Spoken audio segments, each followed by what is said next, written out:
Mulai pertama saya mengucapkan salam sejahtera di dalam nama Tuhan Yesus Kristus buat semua kita yang datang pada sore malam hari ini. Malam hari ini adalah minggu pertama dalam bulan Mei 2014 dan kita akan menikmati perjamuan kudus.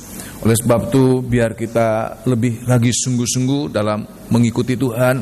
Sebab kalau kita melihat waktu demi waktu berjalan begitu cepat, kita juga harus mengikuti ini. Sebab kalau tidak kita akan tertinggal. Oleh sebab itu seberapa waktu yang Tuhan berikan buat kita pada malam hari ini, kita akan mendengarkan firman Tuhan.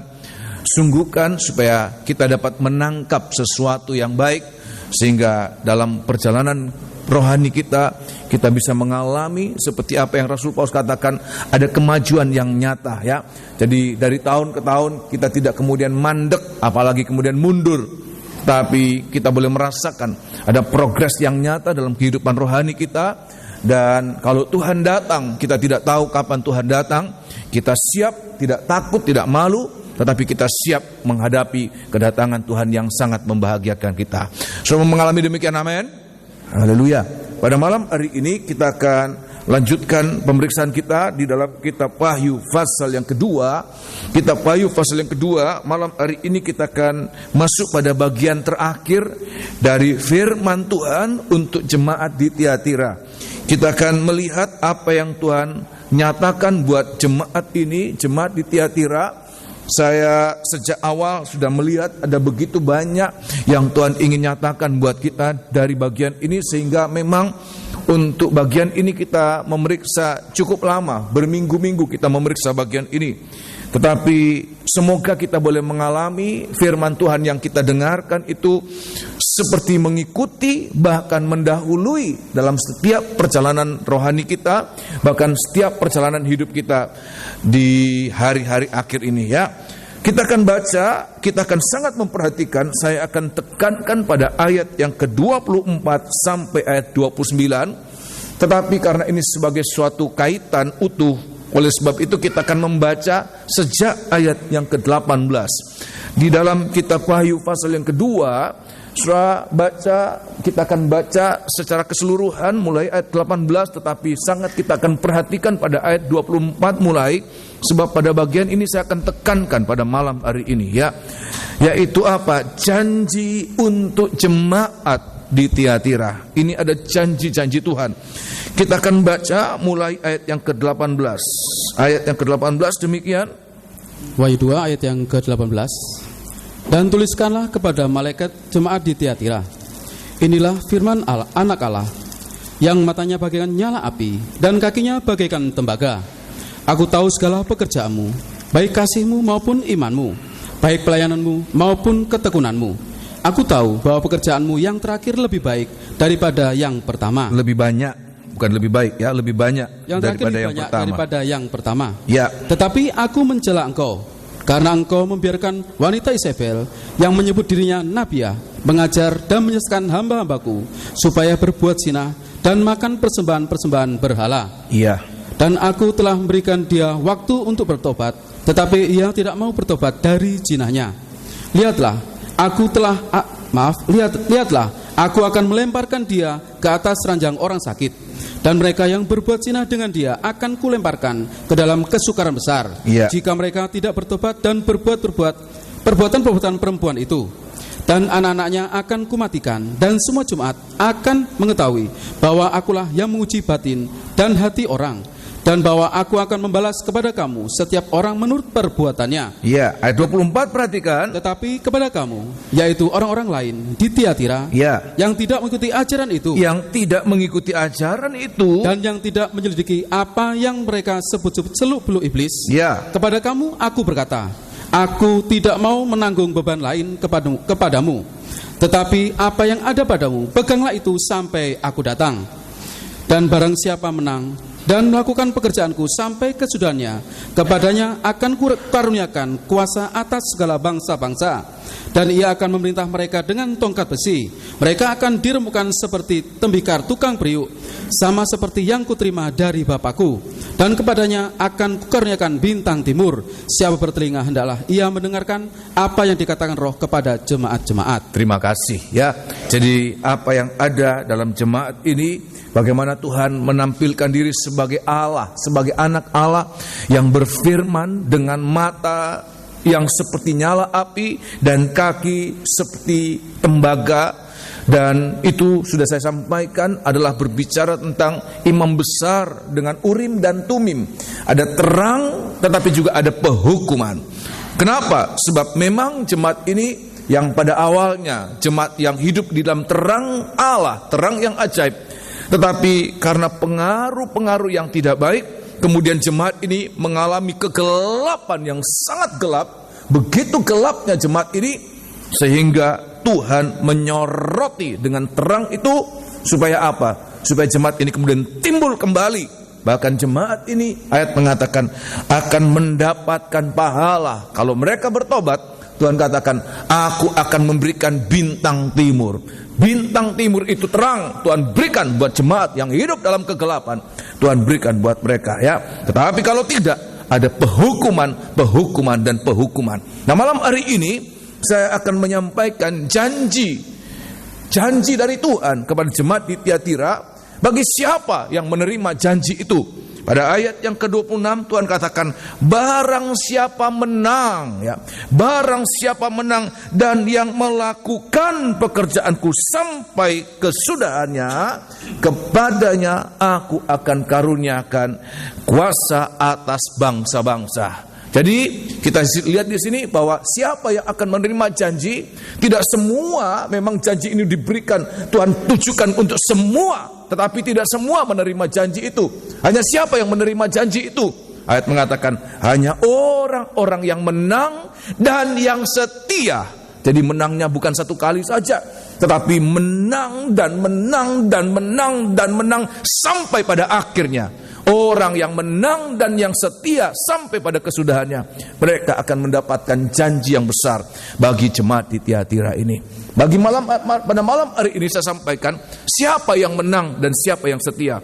Yang pertama ada dua bagian orang-orang yang menang, yaitu yang pertama pada ayat 24 dan 25. Ayat 24 dan 25 di situ disebutkan, tetapi kepada kamu, yaitu orang-orang lain di Tiatira, sisa sebagian kecil dari orang-orang lain di Tiatira yang tidak mengikuti ajaran itu. Ajarannya siapa?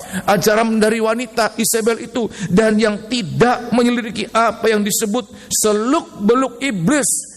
Kepada kamu aku berkata, aku tidak mau menanggungkan beban lain kepadamu, tetapi apa yang ada padamu peganglah itu sampai aku datang. Jadi kita lihat di sini siapa mereka? Yang pertama adalah orang-orang yang tidak mau dicemarkan oleh Isabel itu. Jadi kita lihat inilah orang-orang yang akan mendapatkan janji-janji Tuhan. Yaitu apa? Orang-orang yang tidak mau dicemarkan, tetapi mereka tetap pegang apa yang Tuhan sudah berikan buat mereka. Mereka pegang sampai Tuhan datang, sampai pada akhirnya. Mereka setia. Tuhan katakan kepada mereka, Tuhan akan memberikan janji itu. Oleh sebab itu di hari-hari ini kita harus mengerti ini. Saya membayangkan jemaat di Tiatira itu, saya tidak tahu berapa banyak mereka, tetapi saya yakin bahwa orang-orang lain ini adalah orang-orang minoritas. Sebab apa? Sebagian besar dari jemaat di Tiatira sudah dicemari oleh ajaran Isabel ini. Mereka sudah begitu hidup dalam kegelapan, sehingga yang tersisa itu hanya sedikit. Tetapi walaupun sedikit itu, mereka menunjukkan kualitas mereka sebagai apa? Sebagai orang-orang yang punya pendirian yang benar dan yang kuat. Mereka punya pendirian yang kuat, yang tidak terpengaruh.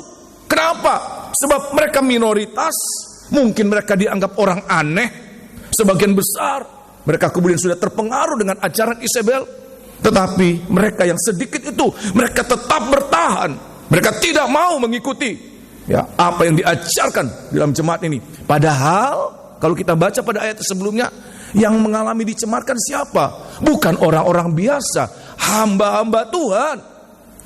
Mungkin mereka orang-orang yang terpandang.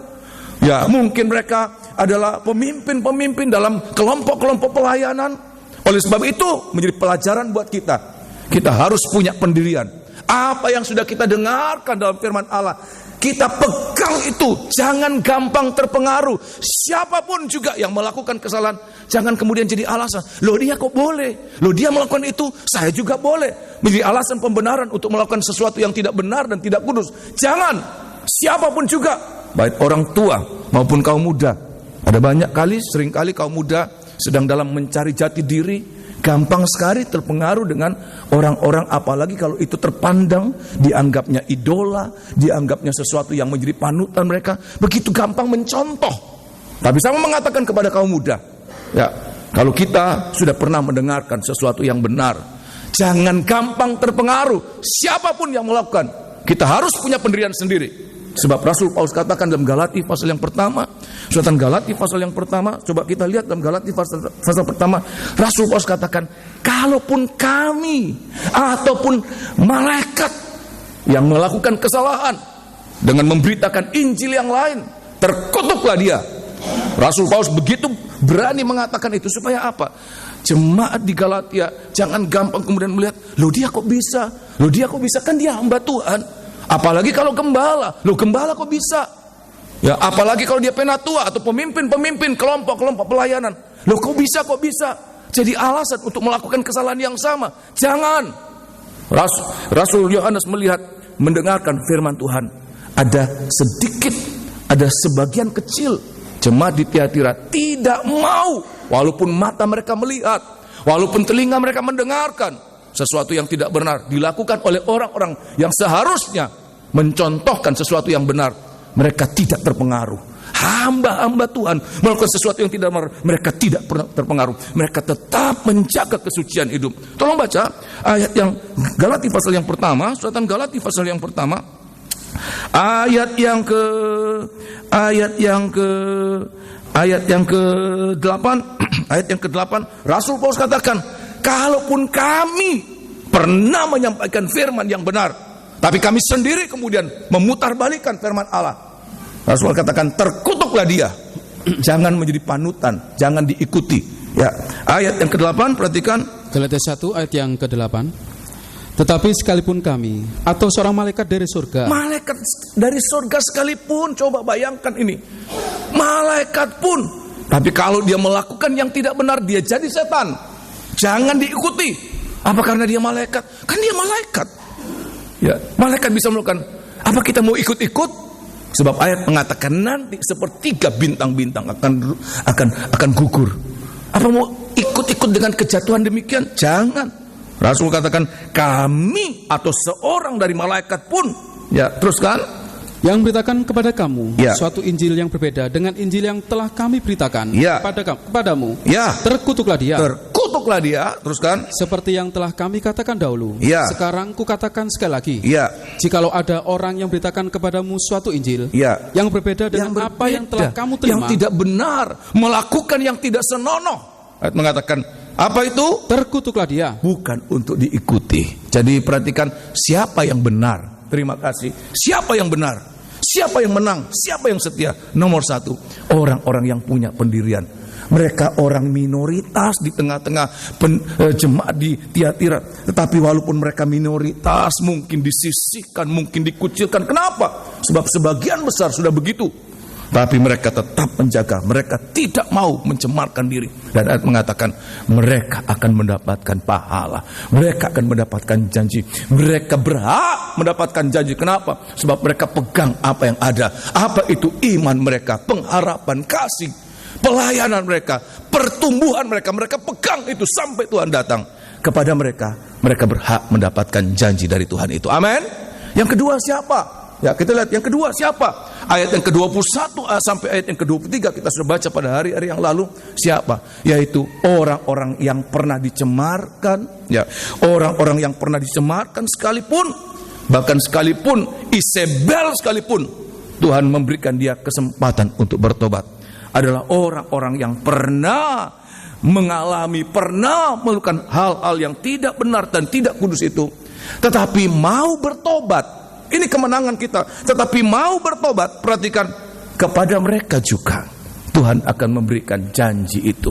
Jadi orang yang menjaga kesucian, tetapi juga orang yang pernah cemar, pernah jatuh sekalipun, tetapi dia bertobat, Tuhan katakan kepada mereka juga Tuhan akan memberikan janji itu. Sebab bagi Tuhan, orang yang bertobat itu adalah suatu kemenangan. Saya mau mengatakan itu, semoga kita bisa mengerti. Orang yang bertobat, apapun kesalahannya, apapun kejahatannya, apapun kenajisannya, bagi orang yang bertobat itu suatu kemenangan besar. Oleh sebab itu di dalam Injil Lukas pasal 15 Tuhan katakan, satu orang bertobat, perhatikan ini penting, satu orang bertobat, itu malaikat-malaikat di surga, ada kesukaan di surga, ada kesukaan berlaksa-laksa. Walaupun tidak dituliskan berlaksa-laksa malaikat, beribu-ribu laksa, tetapi saya meyakini ini, pertobatan satu orang itu menghasilkan sukacita yang besar di surga. Kenapa? Pertobatan itu adalah suatu kemenangan besar. Sudah percaya demikian, amin? Ya, oleh sebab itu kenapa? Sebab dia lepas dari jerat iblis. Ayat mengatakan orang yang sudah kena dengan pengajaran palsu, pernah saya katakan, kalau bukan kemurahan Tuhan, kalau bukan kemurahan Tuhan, dia begitu sulit untuk lepas dari pengajaran sesat. Lebih mudah orang jatuh dalam dosa untuk kemudian bertobat daripada orang yang kena pengajaran sesat untuk kembali pada jalan yang benar. Tetapi apapun kita pernah melakukan sesuatu yang tidak benar sekalipun, bahkan Isabel sekalipun, Tuhan memberikan dia kesempatan untuk bertobat, tapi dia tidak menggunakan kesempatan. Tetapi siapapun juga kita, kalau kita gunakan kesempatan itu, Tuhan katakan itulah suatu kemenangan, dan untuk orang ini dia layak untuk menerima janji Tuhan, janji yang besar. Sudah bisa mengerti demikian, amin? Ya. Nah, malam hari ini kita lanjut. Apa janji Tuhan buat mereka? Nah, kita kembali dalam kitab Injil Lukas, kitab Wahyu pasal yang kedua. Ada dua perkara yang Tuhan berikan buat mereka, yaitu pada ayat 26 dan ayat yang ke-27. Ini yang pertama yang Tuhan berikan, yang namanya kuasa atas bangsa-bangsa. Ini janji buat orang yang menjaga kesuciannya, sebab memiliki suatu pendirian. Dia tidak peduli kalau 99% orang melakukan yang tidak benar, saya tinggal 1%, aku tidak mau terpengaruh dengan mayoritas. Dia punya pendirian. Kenapa? Saya pernah mendengarkan yang benar. Walaupun yang menyampaikan Rasul Paulus, Rasul katakan, walaupun yang menyampaikan malaikat, tapi kalau apa yang disampaikan kemudian berbeda dengan pengajaran yang benar, Rasul katakan jangan dituruti, terkutuklah dia. Oleh sebab itu jangan gampang terpengaruh, tapi kita harus punya pendirian. Walaupun kita muda, baik secara usia maupun secara rohani, baru jadi orang Kristen, baru jadi anak Tuhan, baru jadi jemaat. Pada awalnya baik, tapi kenapa sekarang tidak demikian? Jangan terpengaruh. Tapi kita harus punya pendirian sendiri. Kenapa? Tuhan sudah menyatakan lewat firman-Nya, ya. Nah, kita lihat, yaitu nomor satu, apa yang diberikan buat mereka ini kalau mereka menang? Kuasa atas bangsa-bangsa. Kuasa atas bangsa-bangsa. Dan yang kedua, ini dua perkara yang Tuhan berikan. Pada ayat yang ke-28 dikatakan kepadanya, siapanya ini? Yaitu orang yang menang. Kepadanya akan kukaruniakan bintang timur. Dua perkara ini, kuasa atas bangsa-bangsa dan bintang timur, Tuhan berikan buat mereka, ya. Nah, kita akan lihat satu persatu pada malam hari ini. Yaitu nomor satu, kita akan lihat kuasa atas bangsa-bangsa. Tuhan akan memberikan kuasa atas bangsa-bangsa. Apa pengertiannya? Apa prakteknya dalam kehidupan kita sehari-hari? Apa kuasa atas bangsa-bangsa? Tolong kita baca sekali lagi, ya. Ayat yang ke-26 dan 27. Kita baca sekali lagi ini. Ya, ini perkara yang besar yang Tuhan berikan asal mereka menang. Kalaupun mereka sempat mengalami kekalahan, tetapi mereka dengar firman Tuhan, mereka manfaatkan kesempatan untuk bertobat, mereka menang. Ayat mengatakan ada janji untuk mereka. Ayat 26 perhatikan. Ayat 2 ayat yang ke-26. Dan barang siapa menang, ya, melakukan pekerjaanku sampai kesudahannya. Dan melakukan pekerjaanku sampai kesudahannya, itu menunjuk kesetiaan. Menang dan setia. Ya, teruskan. Kepadanya akan kukaruniakan, ya, kuasa atas bangsa-bangsa. Kuasa atas bangsa-bangsa. Ayat 27. Dan ia akan memerintah mereka dengan tongkat besi. Ya, dan ia dan mereka akan memerintah bangsa-bangsa itu dengan gada besi, dengan tongkat besi. Mereka akan dirumukkan seperti tembikar tukang periuk, sama seperti yang kuterima dari Bapakku. Terima kasih. Terima kasih. Jadi kita lihat ini yang akan diterima oleh orang-orang yang menang. Nomor 1 ayat mengatakan mereka akan menerima kuasa itu, digambarkan pada ayat ini sebagai gada besi. Siapa yang pernah melihat tongkat besi? Kalau satpam saja itu punya tongkat kayu dibungkus karet Satpam itu yang baik, yang tongkat ada seperti itu. Itu saja kalau dipukulkan sakit, sudah. Apalagi disebutkan orang-orang yang menang itu akan mendapatkan gada besi. Dan gada besi itu berbicara tentang kuasa yang besar.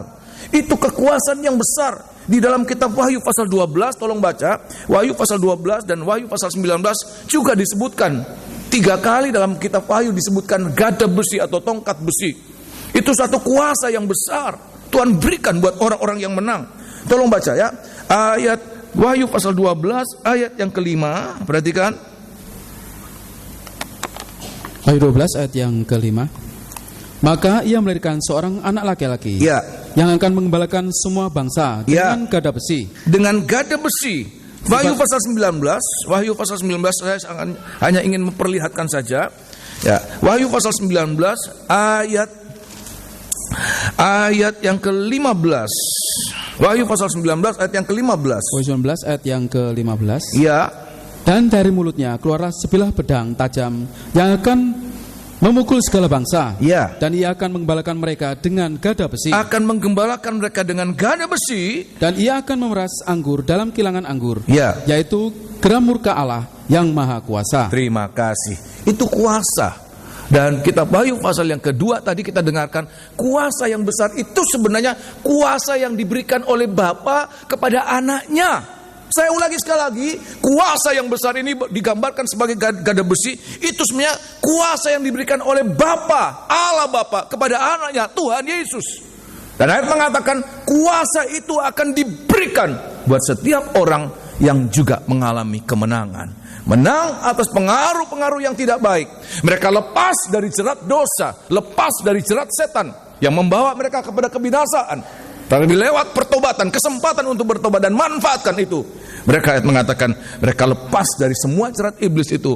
Mereka mendapatkan kuasa yang besar, gada besi. Nah, diapakan? Untuk apa ini gada besi ini? Untuk apa? Ayat mengatakan kuasa yang besar ini digambarkan sebagai gada besi, digunakan untuk meremukkan bangsa-bangsa itu bagaikan periuk tukang periuk bagaikan tembikar tukang periuk itu dipukulkan. Saya mau tanya kepada jemaat, kira-kira kalau periuk tukang tembikar itu atau tembikar tukang periuk itu dipukul dengan gada besi, hancur enggak, Saudara? Hancur enggak, Saudara? Bukan cuma retak, ayat mengatakan hancur. Dan berbicara tentang apa ini? Periuk itulah bangsa-bangsa digambarkan seperti periuk itu menunjukkan daging yang berdosa itu. Tuhan satu saat Tuhan akan memberikan kepada kita. Kalau di hari-hari ini kita menang, maka ayat mengatakan kita akan mendapatkan kuasa untuk menghukum dosa di dalam daging. Siapa itu? Yaitu orang-orang bangsa-bangsa yang tidak memanfaatkan kesempatan bertobat. Mereka satu saat penghakiman itu ada di dalam tangan Tuhan, tetapi juga Tuhan berikan buat orang-orang yang mengalami kemenangan. Nah, bagi kita di hari-hari ini menghukum bangsa-bangsa dengan gada besi itu nanti, belum sekarang, tetapi sekarang ini prakteknya sudah mulai kita harus laksanakan, kita harus kerjakan. Apa itu? Bukan lebih dahulu menghukum daging pada orang lain, tetapi apa? Daging dalam dosa di dalam diri kita sendiri.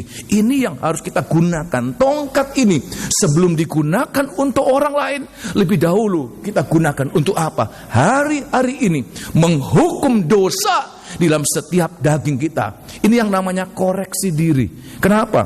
Sebab kalau di hari-hari ini kita menggunakan untuk koreksi diri, satu saat kalau kita dikuasakan, diberikan kuasa yang benar untuk besar, untuk menghakimi orang lain, maka penghakiman itu akan menjadi penghakiman yang adil. Kenapa? Sebab tongkat yang sama, perhatikan ini penting, tongkat yang sama juga sudah kita kenakan di dalam kehidupan kita sendiri.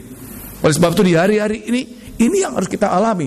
Dalam setiap kali kita mendengarkan firman Tuhan, dalam setiap kali kita mendengarkan firman Tuhan, biar kita kenakan dalam diri kita sendiri, Tuhan, apa yang bersalah dalam kehidupanku ini? Tadi dalam kesaksian mengalami percobaan, sakit penyakit.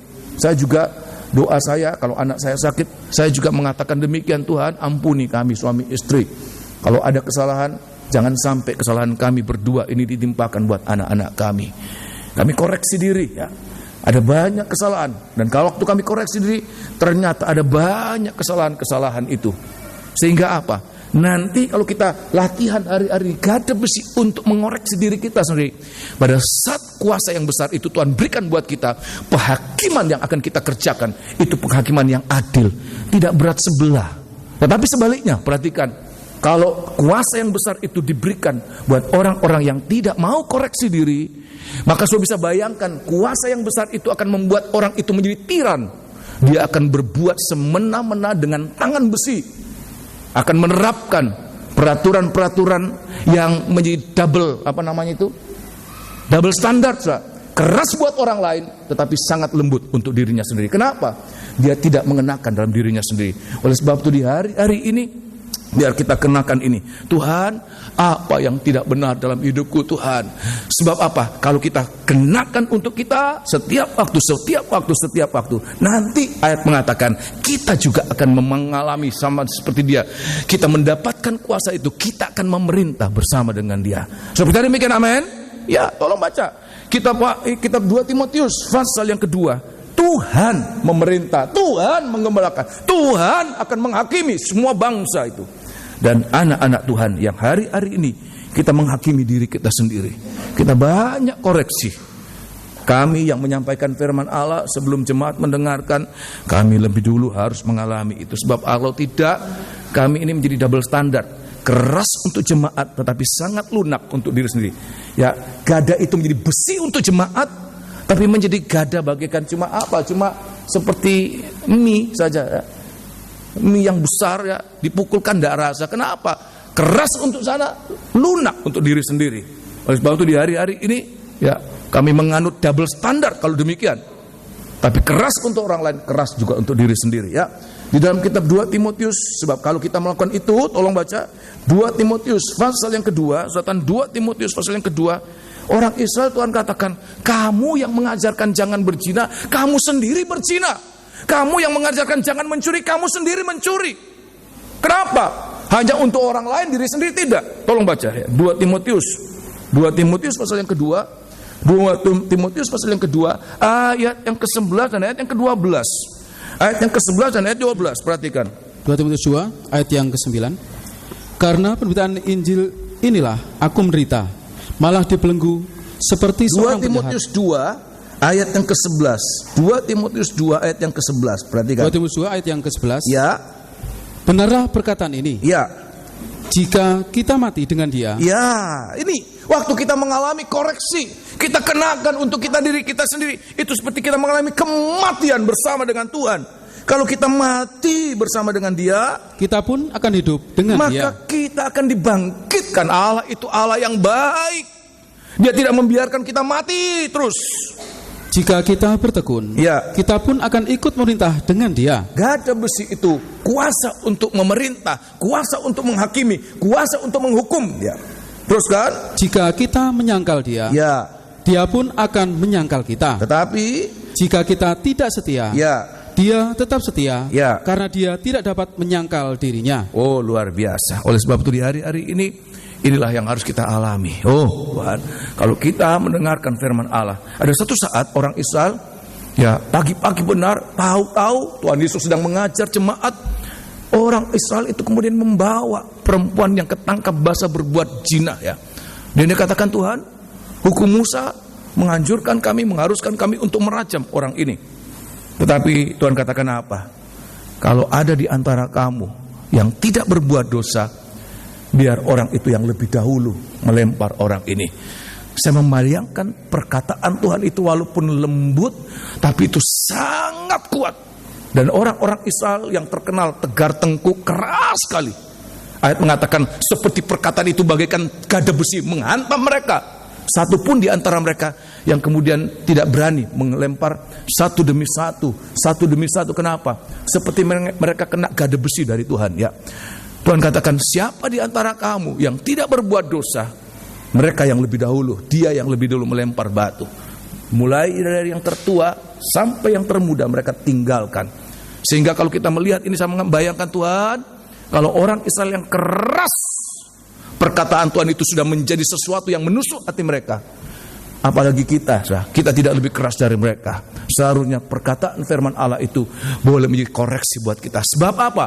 Sebab kalau Tuhan mengoreksi kita, maka biar itu bukan menjadi penghukuman, tetapi kita digembalakan dengan gada besi. Untuk apa? Mendisiplinkan diri kita, supaya satu saat kita juga dilayakkan untuk memegang gada besi itu, untuk menghakimi, menghukum setiap dosa di dalam daging dari bangsa-bangsa kafir. Saya bisa mengerti demikian, amin? Haleluya. Ini yang pertama, kita koreksi diri. Kuasa ini Tuhan berikan, kuasa untuk menghakimi ini. Kuasa lebih dahulu menghakimi diri sendiri, ya. Bagaimana kita menghukum dosa dalam daging. Sebab apa? Kalau kita kemudian membiasakan diri, ini bukan kebiasaan, kita melatih diri untuk firman Allah itu tertuju buat kita. Jangan kita melihat, kena ya, Brur A kena, Ses A kena. Lah kita kapan kita kena, Kalau kita hanya jadi penonton, apalagi jadi komentator, malam hari ini kena si A, kena si B. Nah kita kapan kenanya? Kalau kita hanya melihat orang lain nanti satu saat mereka bertobat, orang lain akan menerima gada besi. Kita tidak menerima apa-apa. Oleh sebab itu di hari-hari ini, semua kita harus mengalami ini. Kenapa? Sebab kalau kita mengalami hari-hari ini, kita melatih diri untuk mengoreksi diri kita, maka gada besi itu juga akan menjadi kuasa untuk bangsa-bangsa, kuasa atas bangsa-bangsa. Itu juga akan menjadi kuasa atas hidup kita ini, supaya kita tidak dikuasai oleh kekafiran. Saya ulangi sekali lagi. Pengertian pertama, kuasa atas bangsa-bangsa adalah kita nanti akan menghakimi bangsa-bangsa kafir. Daging yang tidak mau bertobat dari dosa mereka, kita nanti akan menjadi hakim atas mereka.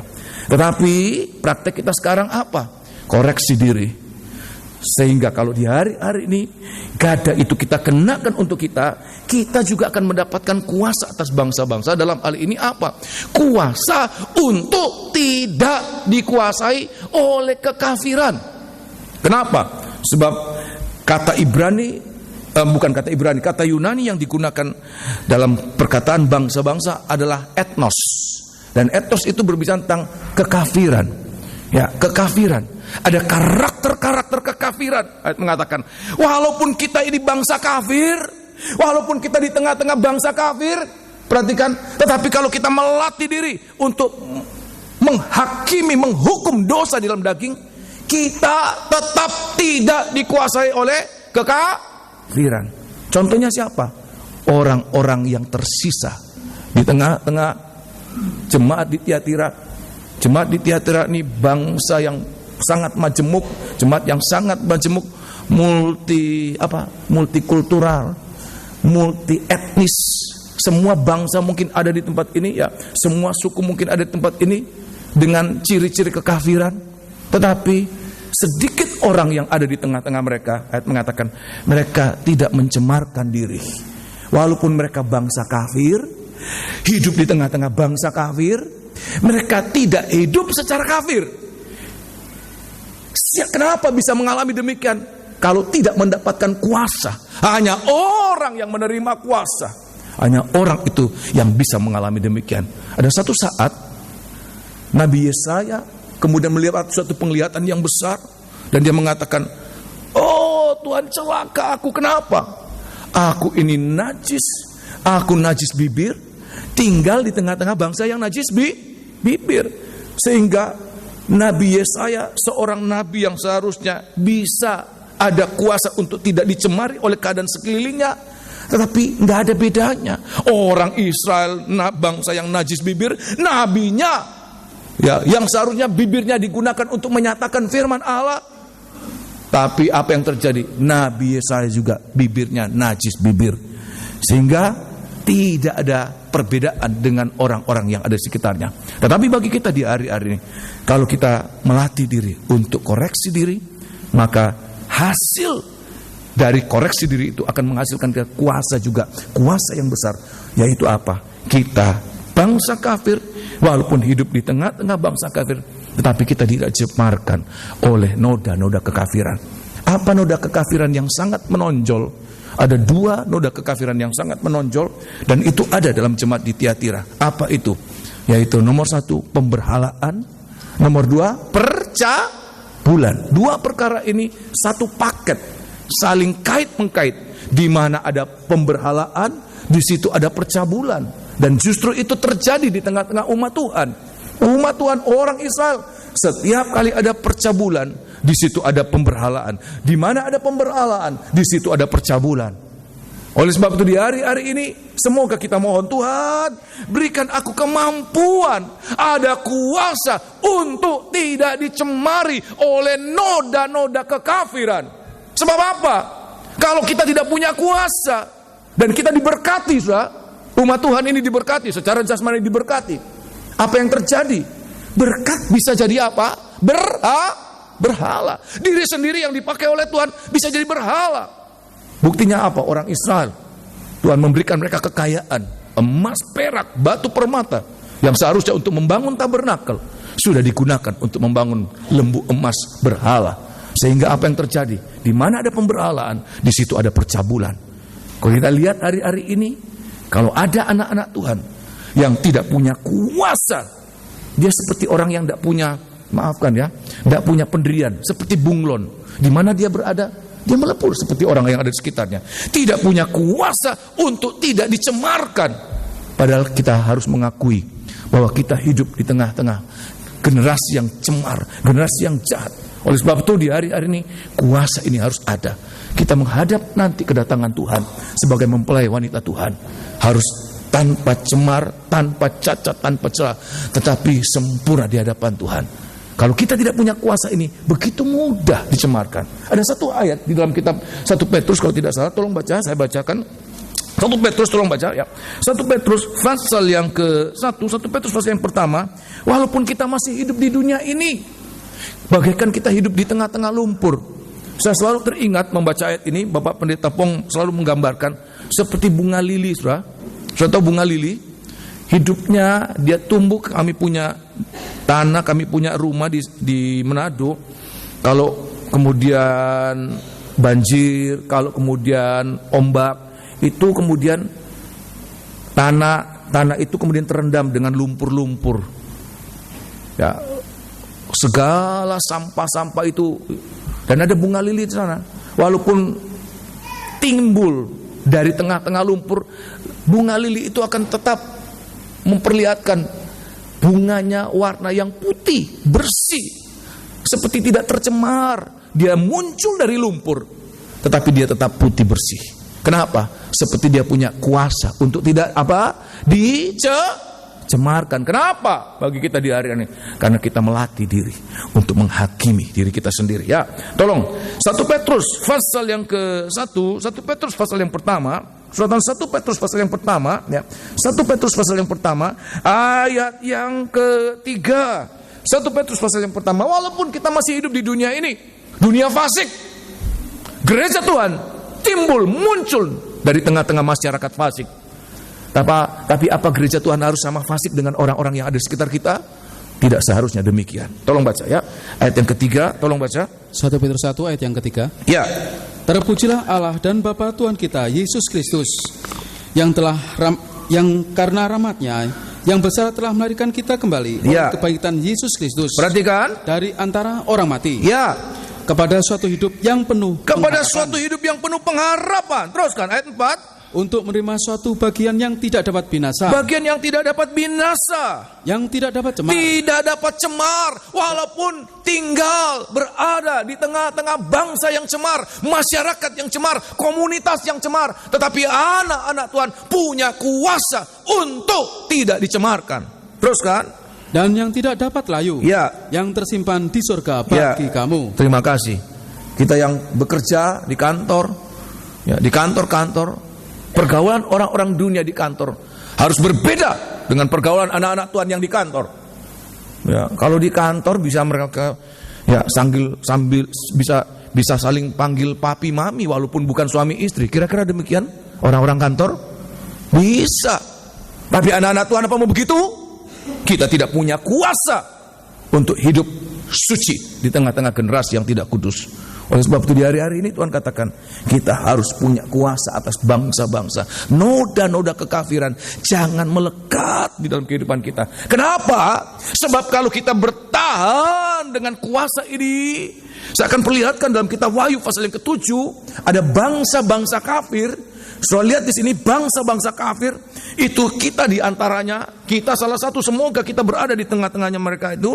Kitab Wahyu pasal yang ke-7 ayat yang ke-9. Tetapi bangsa kafir ini ayat mengatakan dengan jubah putih yang sedemikian putih dengan daun palem di tangan mereka, mereka melambai-lambaikan kepada raja di atas skala raja. Oh, luar biasa. Tolong baca ayat yang ke-9. Wahyu 7 ayat yang ke-9. Ya.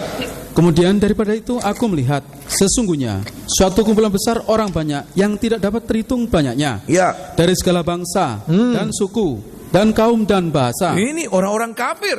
Sebab di atas ya sebelumnya itu ada suku Yehuda, suku Ruben, suku Gad.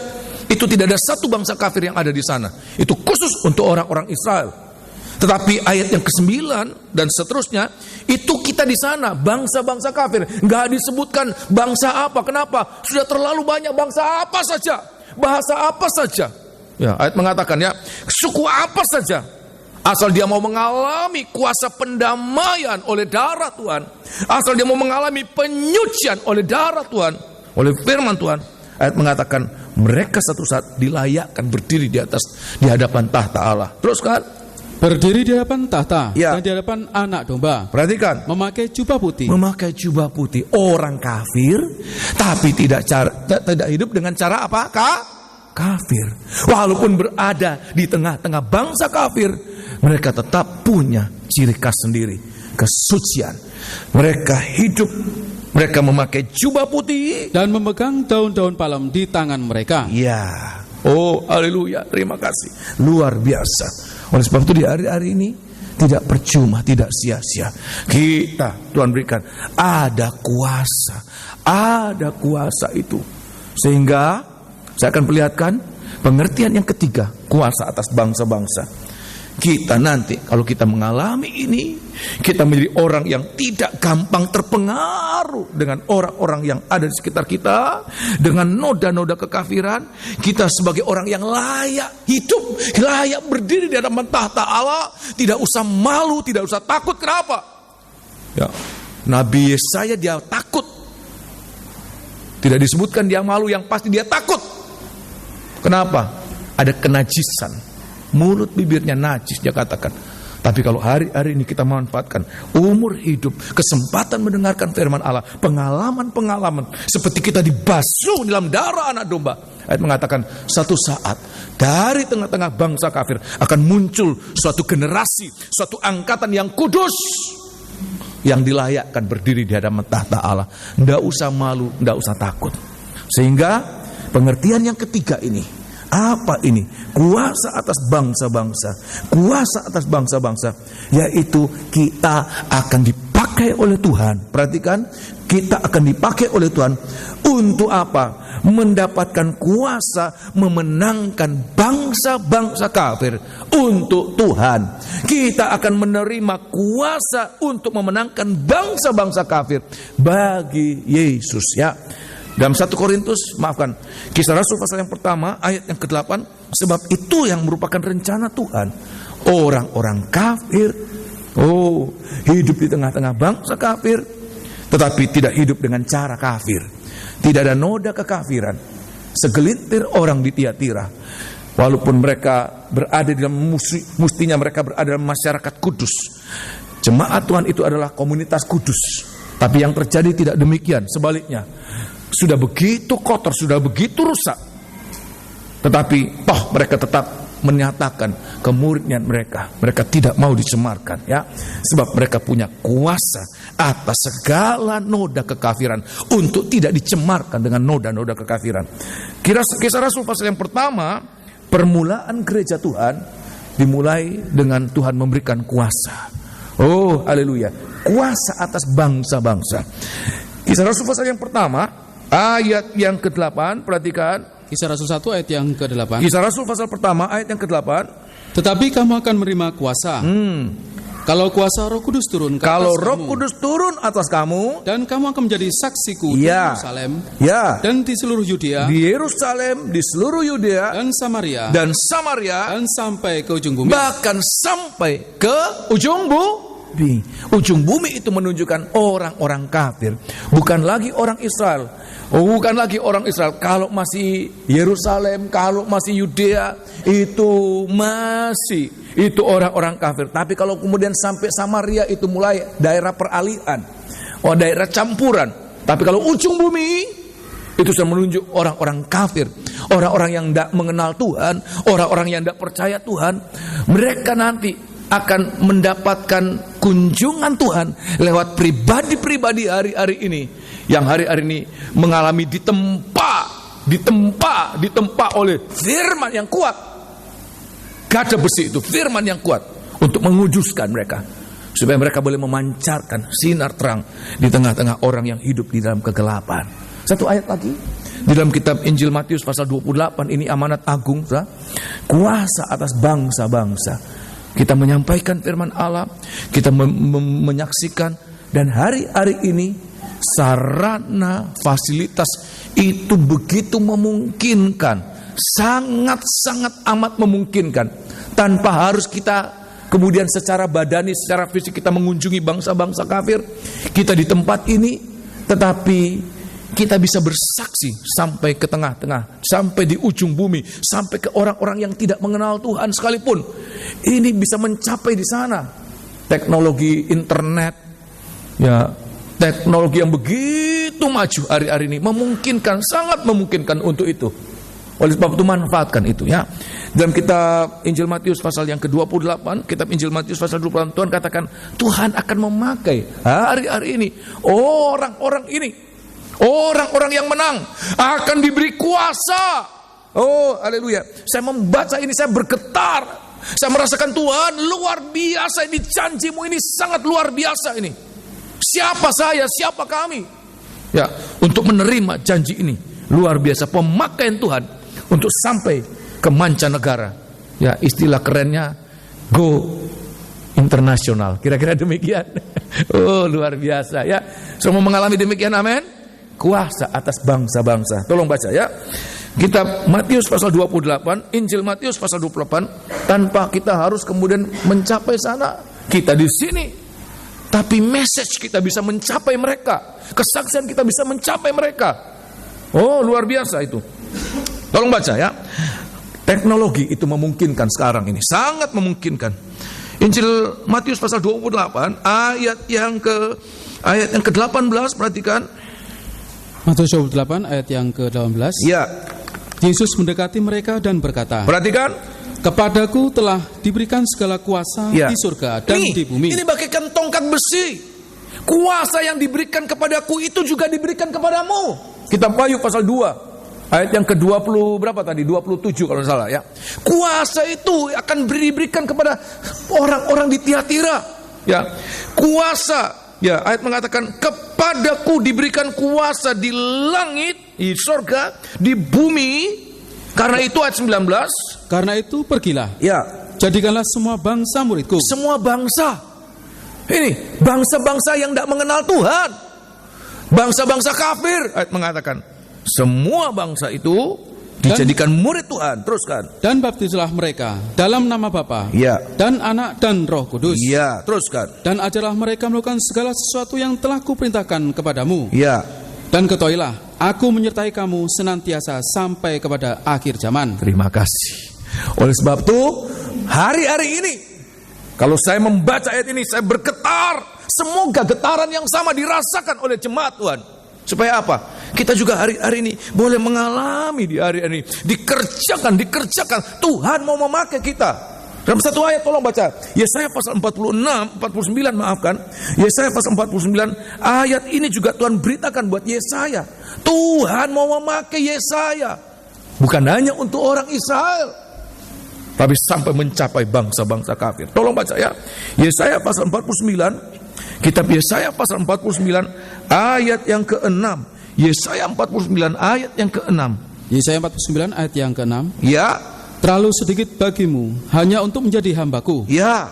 Untuk menegakkan suku-suku Yakub. Ya. Dan untuk mengembalikan orang-orang Israel yang masih terpelihara. Terima kasih. Suku Israel itu cuma 12. Saya membayangkan kalau saya hamba Tuhan, ya tidak mungkin, ya mungkin belum sampai bisa mencapai 12 suku. Ya paling bisa cuma 12 orang. Ya, cuma mungkin 12 orang. Saya melayani 12 orang itu biasa. Tapi perhatikan, tetapi kalau walaupun melayani sedikit, hanya 12 suku, ya saya melayani 12 suku, kita mungkin cuma melayani 12 orang. Tapi perhatikan, tetapi kalau kita setia, kita tidak mengecilkan yang kecil itu, tetapi kita setia, nanti Tuhan akan meluaskan cakup lingkup pelayanan kita. Ya, Tuhan katakan, terlalu sedikit bagimu. Kita tidak mengecilkan apa yang Tuhan berikan, tapi kita lakukan dengan setia. Yesaya hanya untuk melayani suku-suku orang Israel saja pada awalnya. Tapi karena dia setia, maka Tuhan katakan, kalau hanya untuk melayani suku Israel itu, engkau terlalu kecil pelayananmu itu. Terlalu kecil. Itu powermu terlalu besar untuk lingkup yang terlalu kecil itu. Harus diluaskan. Sehingga Tuhan katakan apa? Tetapi aku akan membuat engkau menjadi terang bagi bangsa-bangsa. Ya. Supaya keselamatan yang ada padaku sampai ke ujung bumi. Sekali lagi, hari-hari ini, tolong baca ya. Hari-hari ini kuasa atas bangsa-bangsa luar biasa. Tuhan akan memakai kita ya. Oh, haleluya. Ayat yang ketiga, ayat yang ke-6, perhatikan. Terlalu sedikit bagimu hanya untuk menjadi hambaku. Ya. Untuk menegakkan suku-suku Yakub. Dan untuk mengembalikan orang-orang Israel yang masih terpelihara. Terus? Tetapi aku akan membuat engkau menjadi terang bagi bangsa-bangsa. Supaya keselamatan yang daripadaku sampai ke ujung bumi. Ya, Tuhan katakan kepada Yesaya. Yesaya itu sudah setia, dia melayani. Bahkan dia katakan seperti habis tenaga dia melayani. Dan rasanya pelayanan itu sia-sia. Sepertinya kok tidak ada hasilnya. Dia melayani. Padahal kalau kita lihat ini, dia melayani, itu bahasa Surabaya cuma ngeleles ya, sisa-sisa sudah. Orang-orang yang tersisa dari suku-suku Yakub itu untuk dikembalikan. Dia seperti hanya sekedar menyapu beras-beras yang tercecer-cecer itu. Dia satukan kembali. Tapi karena dia setia melakukan itu, perhatikan ini, maka Tuhan katakan, engkau tidak hanya melayani suku Israel saja, tapi engkau akan dipakai menjadi terang bagi bangsa-bangsa. Kalau kita ingin mencapai, ya, yang tadi katakan go international, kita juga mulai hari-hari ini, kita harus setia di lokal ini, di lokal, di tempat di mana Tuhan tempatkan kita setia dari tempat yang kecil. Tuhan akan lihat. Dan Tuhan akan mengatakan, engkau lebih lagi akan dipakai, lebih lagi. Saya melihat itu secara jasmani ini berlaku. Standar ini, ya hukum ini berlaku juga secara universal. Di dalam pekerjaan kita, kalau bos lihat kita punya potensi yang besar, kita hanya mengerjakan perkara-perkara yang sederhana, dia lihat, eman kamu, ya kamu sarjana, kamu setia, kamu pinter, kamu bisa. Cuma jadi jaga gudang, maaf saudara yang jaga gudang saudara. Kamu sebenarnya bukannya jaga gudang, kamu bisa jadi direktur. Kira-kira demikian? Kira-kira demikian? Kenapa? Dia lihat kita setia. Dia lihat kita melakukan apa yang ditugaskan buat kita dengan sungguh-sungguh. Maka Tuhan katakan, kita tidak mengecilkan, tapi Tuhan yang akan membesarkan kita. Saya pernah mendengarkan seseorang mengatakan, aduh, saya ini melayani di tempat yang terlalu kecil. Secara sederhana dia mengatakan, saya ini sebenarnya tidak cocok di situ. Itu terlalu kecil buat saya. Dia mengecilkan tempat dia berada, dia membesarkan diri sendiri. Tidak seharusnya kita demikian. Tapi apa yang Tuhan katakan? kita cukupkan, kita setia dengan apa yang Tuhan percayakan. Sebab apa? Kesetiaan itu diukur oleh Tuhan mulai daripada perkara-perkara, hal-hal yang apa? Kecil. Kalau kita setia seperti Nabi Yesaya, dia bekerja habis-habisan, dia bekerja sungguh-sungguh. Dan Tuhan katakan, engkau tidak hanya dipakai untuk jemaat orang Israel saja yang 12 suku, engkau akan dipakai sebagai terang menerangi seluruh bahkan sampai mencapai ujung bumi. Oleh sebab itu di hari ini kita akan dipakai oleh Tuhan menjangkau bangsa-bangsa, di mana ayat mengatakan apa-apa yang belum dikerjakan oleh Tuhan Yesus secara fisik, Tuhan katakan akan dikerjakan oleh orang-orang yang setia. Kalau kita percaya dan kita setia, kita akan melakukan pekerjaan Tuhan, bahkan hal-hal yang lebih besar lagi. Sudah percaya demikian? Amin. Sebab bukan kita yang mengerjakan, kuasa yang ada di dalam kita. Kuasa itu yang akan bekerja memampukan kita. Saya sangat percaya, sebab visi Bapak Pendeta Van Essel bahwa satu saat kabar mempelai ini akan tersebar ke seluruh dunia. Hari-hari ini memang sudah banyak gereja-gereja Indonesia di seluruh dunia tersebar. Tetapi saya melihat belum seperti visi dari Bapak Pendeta Van Essel. Kenapa? Orang Indonesia hanya melayani orang Indonesia yang ada di mancanegara, belum melayani orang-orang lokal yang ada di sana. Tapi satu saat saya sangat percaya, dari antara anak-anak Tuhan, hamba-hamba Tuhan yang setia dengan apa yang Tuhan percayakan buat kita, walaupun mungkin cuma 12 orang, walaupun mungkin hanya sedikit, ya, tapi kalau kita setia seperti Yesaya, maka satu saat Tuhan katakan, tempatmu itu terlalu kecil, engkau lebih lagi akan dipakai untuk menjangkau bangsa-bangsa lain. Ini yang saya sangat yakini. Saya membaca ini Tuhan, ya. Bahkan kalau kita baca pada ayat sebelumnya, sesudahnya, tolong baca ya. Ayat kitab Yesaya ini. Ya. Nanti tempat di mana kita berada ini masih banyak tempat-tempat kosong, masih ada tempat-tempat kosong. Satu saat Tuhan katakan tempat ini terlalu kecil. Saya membaca ayat ini, Tuhan, kalau ini berlaku untuk kami di tempat ini, oh Tuhan. Tapi Tuhan mencari adakah kesetiaan di tengah-tengah kita. Tolong baca ya. Yesaya pasal yang ke-49 tadi, ya, Yesaya pasal 49 tadi. Sebab Tuhan katakan demikian. Ayat yang ke-18, perhatikan. Atau ayat yang ke-19, tempat-tempat yang katanya orang tandus, ya, kering, bantut. Ada tempat-tempat yang orang katakan, hamba-hamba Tuhan kalau dikirim ke sana, enggak mau. Kenapa?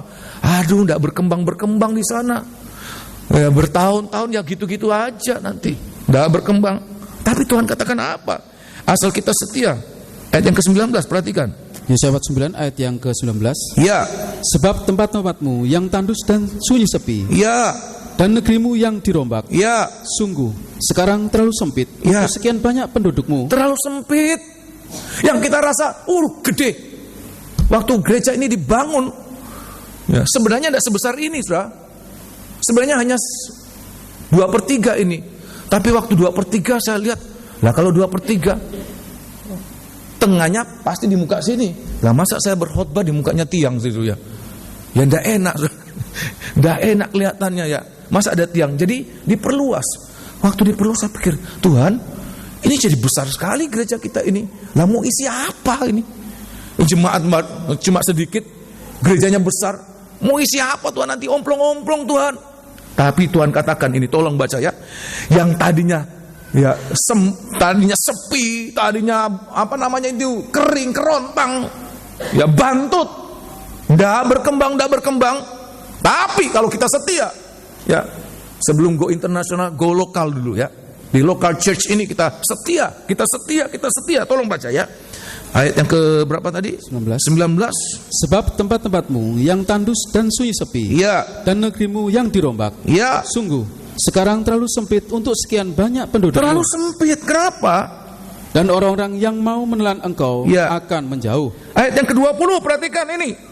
Malahan anak-anakmu yang kau sangka hilang, ya, akan berkata, jiwa-jiwa lama yang terhilang akan berkata kepadamu, ya, tempat itu terlalu sempit bagiku. Ya, teruskan. Menyisilah supaya aku dapat diam di situ. Ya, sekarang ini ya tempat-tempat ini bisa kita taruh ya, jadi tempat tempat tas lah, tempat apa? Kenapa masih memungkinkan satu saat? Kalau kita baca ini, kursi itu cuma untuk pantat, maafkan saya, hanya untuk tempat duduk sah. Bukan untuk barang, bukan untuk Alkitab, bukan untuk apa, tapi untuk tubuh, bukan untuk apa, untuk barang-barang lain, tas, bukan, untuk badan kita. Ayat mengatakan kenapa? Orang-orang yang sudahnya dulunya pergi, ya. Ayat mengatakan, ayo beri aku tempat supaya aku bisa ada di dalamnya. Ya, teruskan. Ayat yang ke-21.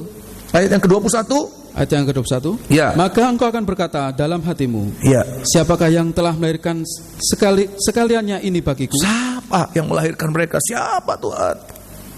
Bukankah aku bulus dan mandul? Ya. Diangkut ke dalam pembuangan dan disingkirkan. Ya. Tetapi anak-anak ini siapakah yang membesarkan mereka? Siapa yang membesarkan mereka? Siapa yang melahirkan mereka? Teruskan. Sesungguhnya aku tertinggal seorang diri. Ya. Tetapi mereka ini dari manakah datangnya? Tidak tahu dari mana. Datang. Terima kasih. Tapi Tuhan ingin melihat dari saya, dari kita sekalian, adakah kesetiaan kita?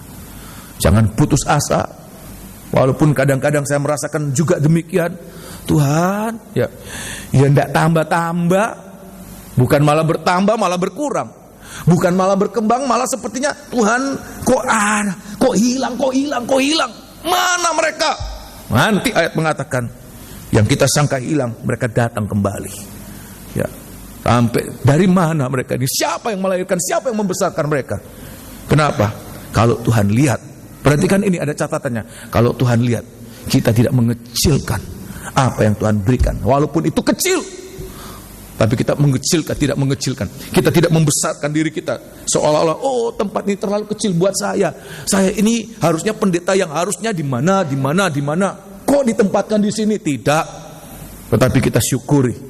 Kalaupun kita hanya sekedar mengumpulkan rema-rema itu, sisa-sisa itu, seperti kita mengumpulkan itu, ya kita tercecer kita sapu-sapu. Ayat mengatakan satu saat engkau akan dipakai menjangkau banyak jiwa-jiwa.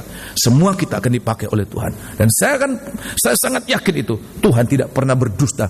Tuhan itu ya dan amin. Amin. Saya membaca Alkitab ini, saya sangat gemetar. Tuhan, saya tidak layak untuk itu.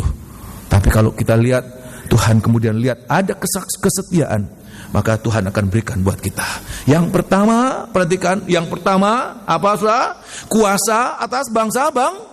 Apa itu? Nomor 1, menghakimi diri sendiri, mengoreksi diri sendiri. Yang kedua, kuasa untuk tidak dicemarkan dengan noda kekafiran. Tapi yang ketiga, Tuhan akan pakai untuk menjangkau bangsa-bangsa kafir, untuk memenangkan bangsa-bangsa yang tidak mengenal Tuhan, untuk dimenangkan bagi Tuhan. Ini penting, saudara. Ini berjenjang dan sangat kait-mengkait. Kalau kita dipakai oleh Tuhan menjangkau bangsa-bangsa kafir, itu kemudian bisa mengalami seperti begitu dimuliakan oleh Tuhan. Tetapi kita tidak ada kuasa untuk mematikan kekafiran di dalam hidup kita. Ada banyak hamba-hamba Tuhan yang dipakai, yang mengerjakan mujizat, ya, yang mengalami diberkati luar biasa, jatuh. Kenapa? Berkat pemakaian menjadi berhala. Sehingga apa yang terjadi? Segera diikuti dengan percabulan. Dengar saja. Nanti kemudian dengar berita jatuh. Kenapa? Mereka tidak memiliki kuasa atas kekafiran. Oleh sebab itu di hari-hari ini berjenjang. Ya, menghakimi, ya, koreksi diri sehingga punya kuasa atas kekafiran. Walaupun kita hidup di tengah-tengah bangsa kafir, orang-orang bejat, tapi kita tidak ikut dengan cara hidup mereka. Tetap dapat menyinarkan sinar kemuliaan Allah. Kita berdiri dengan pakaian putih, dengan tangan ada daun palem, tanda kemenangan, ya, untuk menjadi saksi atas bangsa-bangsa, ya. Hal yang kedua yang Tuhan berikan ada pada ayat 28. Tolong kita baca dalam kitab Wahyu pasal yang kedua. Wahyu pasal yang kedua, ya, kitab Wahyu pasal yang kedua. Wahyu pasal yang kedua ayat yang ke-28. Wahyu pasal yang kedua ayat 28. Perhatikan. Wahyu 2 ayat 28. Perhatikan ayat yang ke-28. Dan kepadanya akan kukurniakan bintang timur. Ya, hal yang kedua Tuhan berikan adalah bintang timur. Berulang-ulang kali saya katakan, bintang timur itu apa? Ini bintang yang terbesar, bintang yang paling terang, mendahului datangnya sang fajar, mendahului terbitnya matahari. Lebih dulu apa? Bintang timur. Dan bintang timur itu berbicara tentang apa, saudara? Bintang timur itu tidak lain adalah Yesus sendiri. Di dalam kitab Wahyu pasal 22, kitab Wahyu pasal 22, perhatikan. Wahyu pasal 22 ayat yang ke Wahyu pasal 22 ayat yang ke-16. Wahyu 22 ayat 16. Bintang timur itu Tuhan akan memberikan dirinya dalam sinar terang itu kepada anak-anak Tuhan yang hari-hari ini menang, ya, mengalami kemenangan dan setia. Ayat yang ke-16, perhatikan. Wahyu 22 ayat yang ke-16. Ya. Aku, Yesus, telah mengutus malaikatku untuk memberi kesaksian tentang semua ini kepadamu bagi jemaat-jemaat. Ya, perhatikan. Aku adalah Tunas. Aku adalah Tunas, yaitu keturunan Daud. Yaitu keturunan Daud. Perhatikan. Bintang timur yang gilang gemilang. Bintang timur yang gilang gemilang. Terima kasih.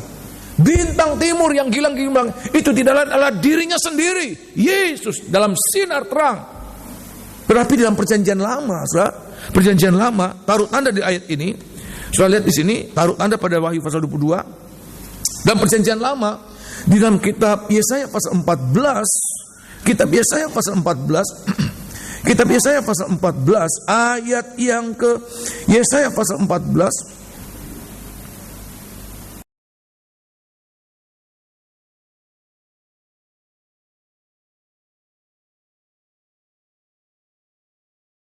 ya, ayat yang ke-12. Yesaya pasal 14 ayat yang ke-12. Perhatikan. Kitab Yesaya pasal 14 ayat yang ke-12. Yesaya 14 ayat yang ke-12. Ya. Wah, engkau sudah jatuh dari langit. Ya. Hai bintang timur, hai putra fajar. Bintang timur, putra fajar. Teruskan. Engkau sudah dipecahkan dan jatuh ke bumi. Ya. Hai yang mengalahkan bangsa-bangsa. Hai yang tadinya mengalahkan bangsa-bangsa. Kita lihat ini. Bintang timur mengalahkan bangsa. Terima kasih. Tetapi bintang timur di sini siapa dia? Itu tidak lain adalah Lucifer.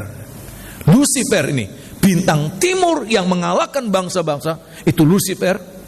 Dalam terjemahan bahasa Inggris hanya King James, New King James yang menggunakan istilah Lucifer. Sudah bisa baca dalam Alkitab sudah yang di rumah, atau sudah bisa pastikan itu. Lucifer itulah bintang timur. Sudah lihat, Lucifer bintang timur, itu setan. Tuhan Yesus juga bintang timur. Tapi apa bedanya, saudara? Apa bedanya? Sama-sama bintang timur, tapi satu bintang timur yang jatuh, satu bintang timur yang gilang gemilang. Kenapa Lucifer dari bintang timur kemudian menjadi bintang timur yang jatuh? Engkau yang tadinya mengatakan aku akan naik sampai tempat yang paling tinggi, tapi Tuhan katakan engkau dijatuhkan di tempat yang paling dalam. Tapi sebaliknya Tuhan Yesus, dia menjadi bintang timur yang gilang gemilang. Kenapa? Apa bedanya, saudara? Kalau kita baca dalam kitab Wahyu pasal 22 tadi, bintang timur itu dikaitkan dengan tunas apa, saudara? Tunas Daud. Dan perhatikan, apa ini tunas Daud? Keturunan Daud. Daud itu adalah gambaran atau lambang dari kehidupan yang setia dan taat. Yesus sebagai anak Daud, dia juga anak Allah. Dia adalah pribadi yang setia dan taat. Raja Daud, dia setia mulai di saat dia masih remaja. Waktu dia menggembalakan berapa ekor, sah? Berapa ekor domba, sah? Cuma 2 ekor domba. 2-3 ekor domba. Memang tidak secara huruf, tidak secara kenyataan 2-3 ekor saja, tetapi itu menunjukkannya sekecil. Tapi apa yang terjadi? Waktu dia ditugaskan untuk menggembalakan 2-3 ekor, dia setia. Dia berani mempertaruhkan nyawanya. Kalau ada beruang datang, kalau ada singa datang, aku melawan, aku belani. Kalau orang tidak setia, sudah, malah cuma 2-3 ekor saja, daripada dia memakan aku, mencelakakan aku, tinggalkan saja. Kira-kira demikian. Daud tidak. Daud setia, tapi juga Daud taat.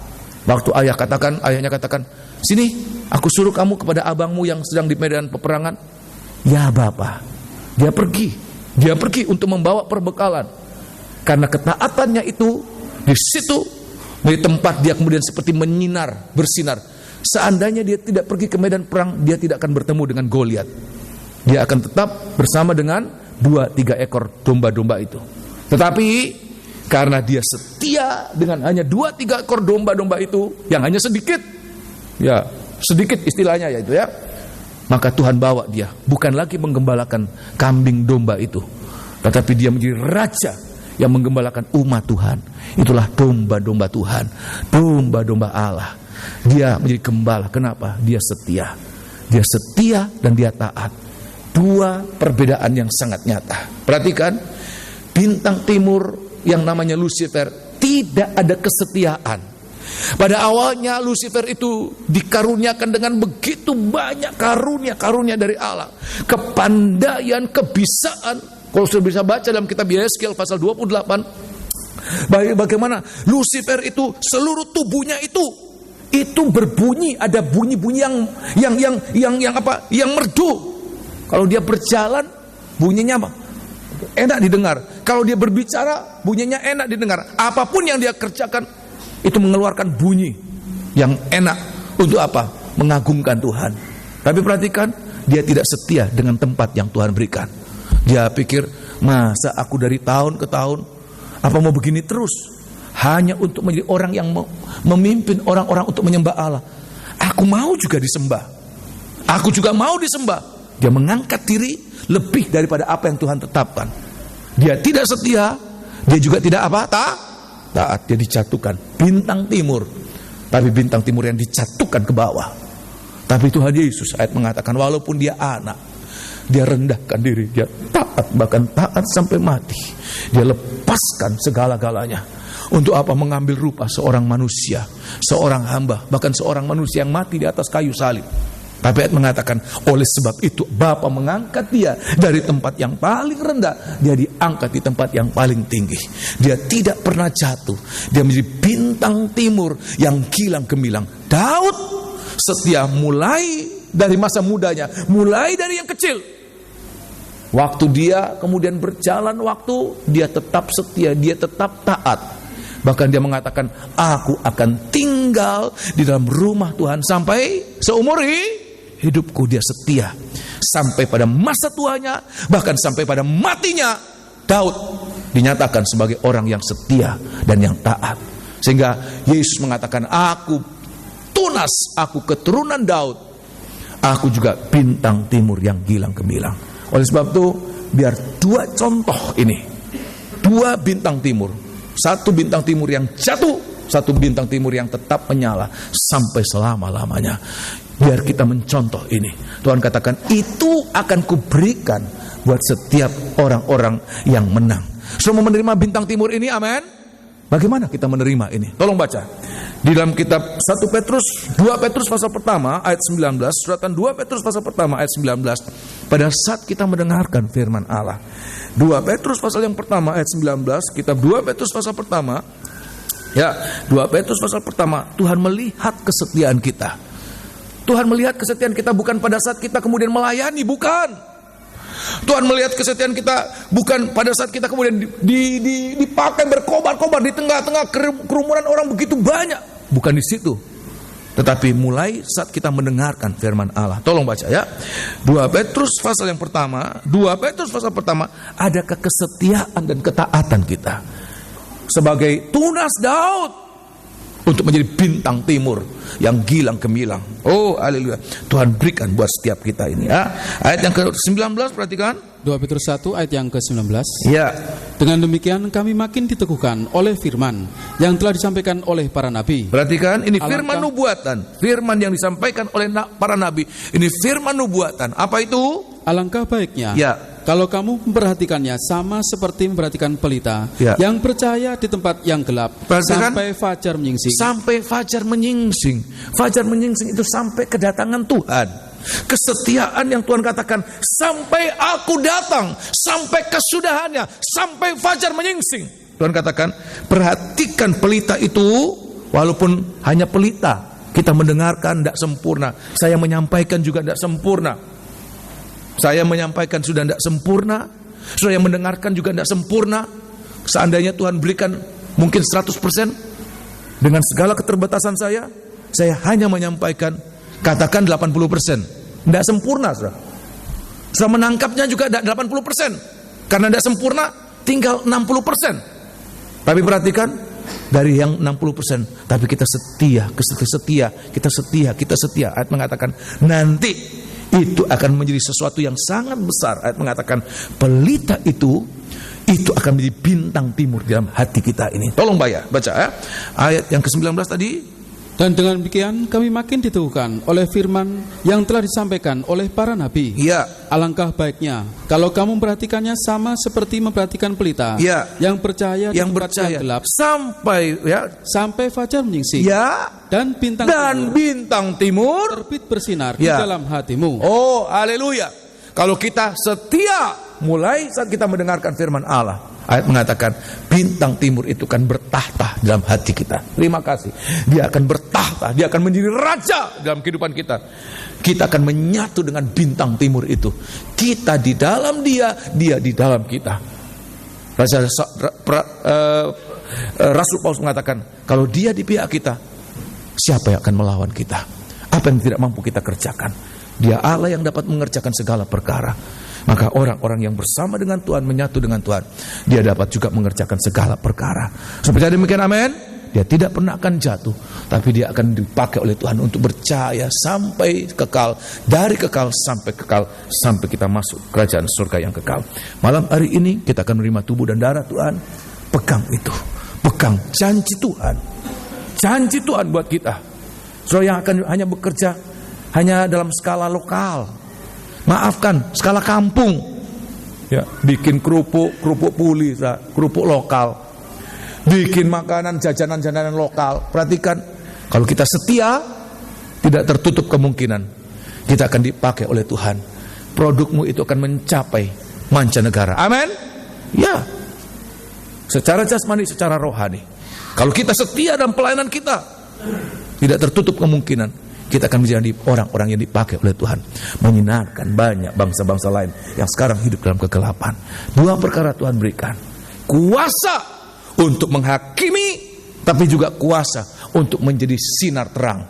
Dua perkara ini, ya, Tuhan tidak pernah salah. Dia menampilkan sebagai terang dan sebagai penghukuman.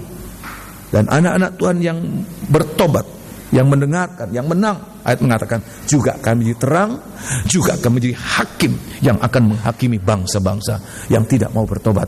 Kita akan menikmati tubuh dan darah Tuhan. Kita akan persiapkan diri, kita akan nyanyikan satu lagu. Pelayan perjamuan suci sudah tampil ke depan. Kita akan nyanyikan satu lagu, ya, untuk